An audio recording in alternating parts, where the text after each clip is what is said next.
Good morning. Luto-luto na tayo. Oh, mga inimbento kong kalan. Oh, napakinabangan ko na. Oh, dali lang pong gawin to. Yung medyo nakakaintindi, kahit na nakikita ng ganyan, kaya nang gawin. Oh, kung gustong matuto, ibibigay ko sa inyo yung paano ginawa. Ano po, yan kasi siguro mga Sabado gagawa pa ako ng isa, papalitan ko yun. Ganito ang gagayahin ko, mga kapatid. Tingnan nyo, hindi na ako gumagamit ng gasol kasi mahal, pataas ng pataas dito sa amin.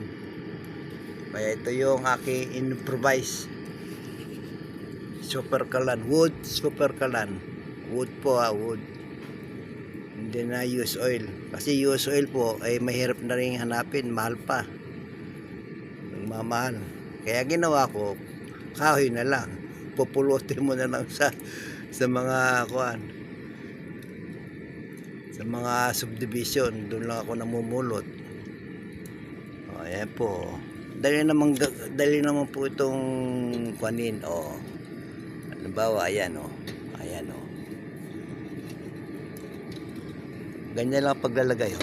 Ay, nalaglag. Ayun, ganoon lang paglalagay. Sara mo na lang konti. Ayan, ayos na.